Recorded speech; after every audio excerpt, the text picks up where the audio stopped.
welcome back to my YouTube channel. Sebenarnya masih banyak banget ya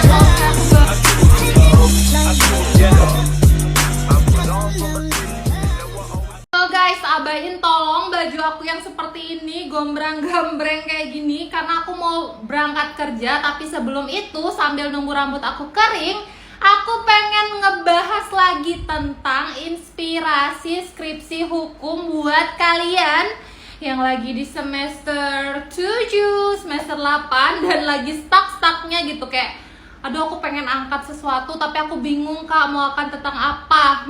Stay tune. Tapi disclaimer dulu, sesuai dengan judulnya, mungkin di video kali ini aku bakal bahas topik tertentu, yaitu tentang cyber. Sebenarnya cyber ini lagi hangat-hangatnya ya di awal tahun 2019, 2018 itu udah mulai. Dan ya guys, permasalahan cyber ini seakan-akan kayak titik temunya itu sulit banget buat dipecahkan. Kadang itu nggak bisa kayak kita mecahin kasus biasa. Ini tuh harus lebih banyak yang di-upgrade ilmunya, banyak yang harus dipelajari. Dan kadang kepolisian itu juga kadang susah gitu loh untuk menangkap oknum-oknum yang menyalahgunakan ITE atau teknologi ini gitu. Jadi kayak cyber ini adalah hal yang hangat banget buat dibicarain dan tentunya banyak banget hal yang bisa dibahas. Wait, sebelum aku lebih jauh, kalian tahu kan cyber itu apa? Jangan-jangan aku udah ngomong panjang lebar terus ini kakak ngomong apaan sih? Gue kagak ngerti cyber itu apa. Oke. Sebelum masuk lebih jauh, nih aku jelasin dulu cyber itu apa dan kenapa ini tuh harus ditanggulangi dengan baik gitu loh. Cyber atau dunia maya adalah tempat kita yang setiap hari tuh kita pantengin. Misalnya Instagram, TikTok, bahkan nih YouTube dan lainnya. Itu tuh merupakan dunia maya, dunia internet yang seperti biasa kita gunakan. Nah, cybernya itu sih sebenarnya kagak apa-apa ya. Cyber itu sangat membantu kita sebagai manusia. Teknologi ini bagus banget. Tapi ada oknum-oknum yang melakukan tindak pidana di cyber ini yang mengakibatkan kerugian bagi orang lain. Ini yang disebut dengan cybercrime. Jadi kriminal di dunia maya gitu. Jadi singkatnya adalah cybercrime merupakan kejahatan di dunia maya di mana pelakunya bisa dikenakan tindak pidana sesuai dengan undang-undang ITE. Di dunia cyber ini siapapun bisa jadi pelaku dan siapapun tentu bisa jadi korban. Jadi kita nih sebagai manusia seharusnya kita tuh lebih bijak lagi dalam menggunakan teknologi ini. Karena kita bisa aja secara nggak langsung jadi pelaku dan bisa aja kita secara nggak langsung juga jadi korban. Nah, lantas apa aja nih jenis-jenis cybercrime yang sering terjadi di kehidupan sehari-hari kita yang tentunya bisa banget buat dijadiin inspirasi judul skripsi. Yuk kita ikutin satu persatu. Satu, yang paling sering gak kita sadari, yaitu pencurian data. Pencurian data ini sering banget guys terjadi. Bahkan ketika kalian memasukkan sesuatu ke internet, misalnya kode OTP kalian atau identitas kalian deh yang paling minimal tuh KTP kalian upload. Nah, bisa aja ada oknum-oknum yang memanfaatkan hal ini untuk mencuri data pribadi kalian dengan tujuan melakukan penipuan, penjualan identitas, dan lain-lain. Nah, dari sini sebenarnya banyak banget hal yang bisa kita angkat. Tanda tanya terbesarnya adalah bagaimana sih sebenarnya perlindungan hukum terhadap kita nih, pengguna dari internet atau dunia maya, ketika data pribadi kita itu dicuri oleh orang lain. Kayak apa yang harus kita lakuin dan kemana kita harus melapor, ini tuh penting banget buat diteliti. Dua, akses ilegal atau yang biasa kita sebut dengan hacking yang dilakukan oleh hacker. Hacker ini adalah oknum yang melakukan tindak pidana ilegal dengan memasukkan ke jaringan sistem komputer kita untuk melakukan tindakan-tindakan tertentu yang tentunya merugikan kita. Misalnya dia melakukan pengurasan uang di bank, itu bisa banget dilakuin sama hacker. Nah, tindakan hacking ini sangat-sangat meresahkan guys, karena biasanya kerugiannya itu tinggi banget. Dan kalau misalnya nih kita kena hack gitu di m-banking kita, terus dari pihak bank nggak mau bertanggung jawab atau nggak mau mengganti kerugian, itu bakal sulit banget karena serba salah gitu. Posisinya kita sebagai nasabah kita rugi, dari segi bank ya mereka juga rugi gitu. Jadi yang paling baik adalah dari pihak bank terutama harus meningkatkan sistem keamanan cybernya supaya kita sebagai nasabah itu nggak merasa rugi uang, rugi waktu untuk ngurus uangnya biar kembali dan lain-lain. Next yang sering banget terjadi juga yaitu adalah penyebaran konten asusila di dunia cyber. Dimana hal ini kayak kita anggapnya ini tuh simple, sepele, ya udah sih cuman pengen disebarin biar orang-orang pada tahu, tapi ujung-ujungnya ini berujung pada tindak pidana yang dimana kalian bisa dipenjara karena melakukan hal ini. Kayak harus hati-hati banget guys. Tapi sebenarnya ini tuh keuntungan buat para mahasiswa karena sebenarnya banyak banget hal yang bisa kalian angkat dari sini.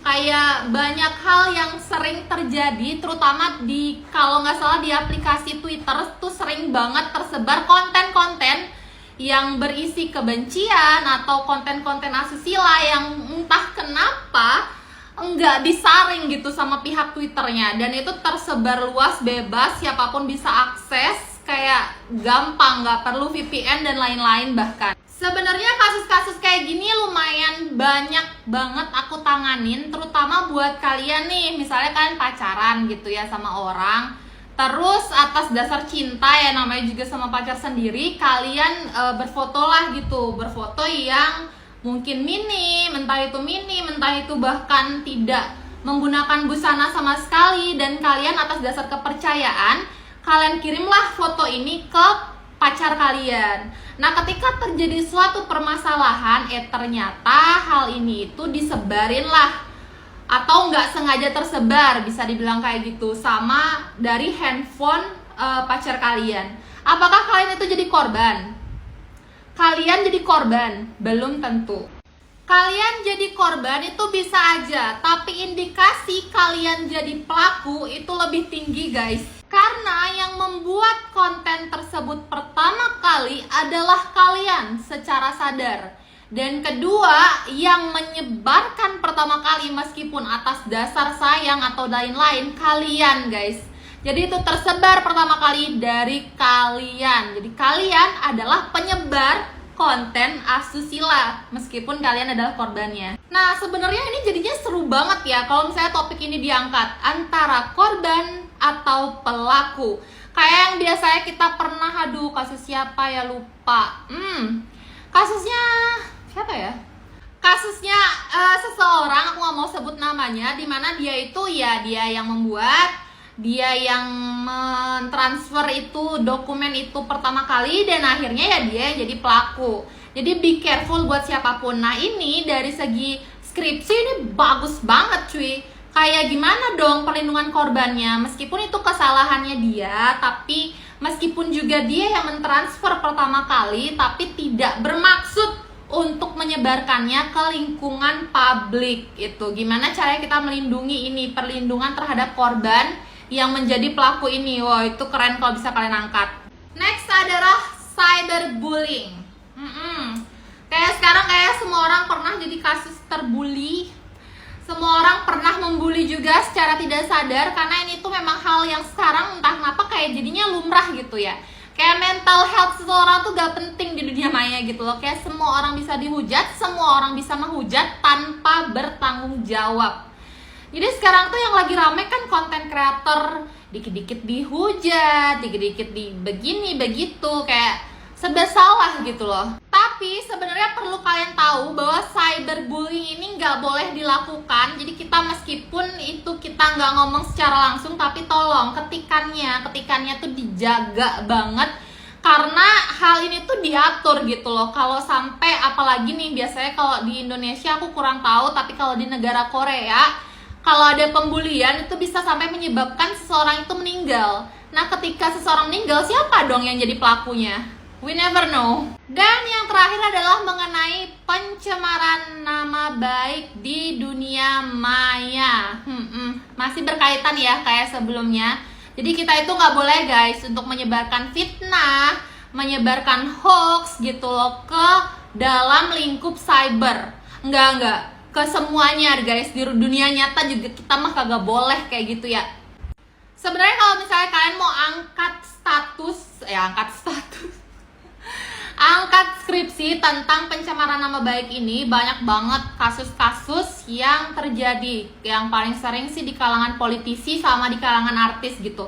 Jadi kalian kalau misalnya kalian mau studi kasus itu boleh banget. Dan yang paling menurut aku yang parah sih pencemaran nama baik terhadap presiden. Itu masuknya ke ranah mana nih? Entah itu jadi penghinaan terhadap presiden atau ini juga bisa diselesaikan dengan undang-undang ITE. Ayo, gimana? So, kalian tuh bisa banget angkat dari beberapa hal tadi gitu guys. Entah itu pencurian data. Pencurian data tuh banyak banget kok. Pencurian data bank, pencurian data pribadi, pencurian data di komputer. Kayak misalnya kalian punya perusahaan, terus dari perusahaan kalian ternyata data-datanya diambil, data karyawan diambil. Pada saat pemilu ternyata data-data kita juga diambil untuk penjualan yang ilegal. Itu bisa diangkat dari segi perlindungan hukumnya sebagai kita pengguna internet. Jadi perlindungan hukum terhadap bla bla bla bla bla bla bla gitu. Kalian tinggal tentuin subjek sama objeknya kalian mau apa gitu. Tinggal satuin aja. Kalau misalnya kalian bingung, coba deh kalian tulis di komen kira-kira apa nih reka-reka yang bisa kalian angkat tentang pencurian data ini. Nah, sama halnya tentang hacking ini, jadi kalian juga bisa angkat mengenai perlindungan hukum terhadap pihak yang dirugikan akibat dari tindakan hacking yang dilakukan jadi tempatnya tuh atau yang dilakukan terhadap misalnya kayak nasabah bank atau perorangan, perusahaan, dan lain-lain. Itu bisa banget diangkat. Jadi kayak emang cyber ini paling mantepnya sih diangkat emang dari segi perlindungan hukumnya ya. Karena kita sebagai orang yang menggunakan dunia cyber ini memang lemah banget perlindungannya. Dan pasti bakal banyak banget masalah yang bisa diangkat ketika kalian ngangkat tentang cyber ini. Kayak memang masalahnya sampai detik ini juga masih belum jelas gitu gimana cara penanggulangannya. Terus apalagi ya tadi tentang cyberbullying. Cyberbullying atau fitnah-fitnah atau hoax di dunia maya itu juga bisa banget buat kalian angkat. Kayak sekarang itu orang-orang udah nggak peduli kan sama ketikannya dan lain-lain. Itu bagaimana sih perlindungan hukum terhadap misalnya konten creator di dunia maya yang di hate speech dan lain-lain. Karena rata-rata kalau misalnya kita di hate speech atau kita ngeblunder gitu di dunia maya terus kita dihujat, ya kita tinggal vakum, tapi kita kayak sedih sendiri, kayak nggak tahu juga mau kemana kalau kita ngelapor juga ya, karena itu kan kesalahan kamu sendiri bikin konten gitu katanya. Jadi seakan-akan kita harus siap gitu loh dihujat ketika kita tuh men-share sesuatu ke dunia maya. Jadi aku pun kayak ngerasa wah emang nggak ada nih perlindungan di sini tuh kagak ada gitu. Jadi makanya banyak banget sebenarnya yang bisa kalian angkat. Kalau misalnya kalian mau tulis di komen, nanti misalnya kalau aku sempat aku bakal balas kira-kira ini bagus atau enggak buat diangkat. Aku pengen ngelatih kreativitas kalian dalam membuat judul dan mengangkat suatu permasalahan. Oke, itu aja video kali ini. Thank you udah yang udah nonton dari awal sampai akhir. Maaf agak panjang karena penjelasannya memang panjang banget tentang cyber ini. Kalau misalnya kalian suka video ini, jangan lupa like, jangan lupa juga subscribe karena aku bakal ngebahas hal-hal lain, tema-tema lain yang bisa diangkat buat skripsi. Oh iya, jangan lupa juga buat share video ini ke teman-teman kalian yang belum lulus, yang masih stuck, biar mereka juga bisa cepetan lulus kayak kalian. Thank you guys, bye-bye.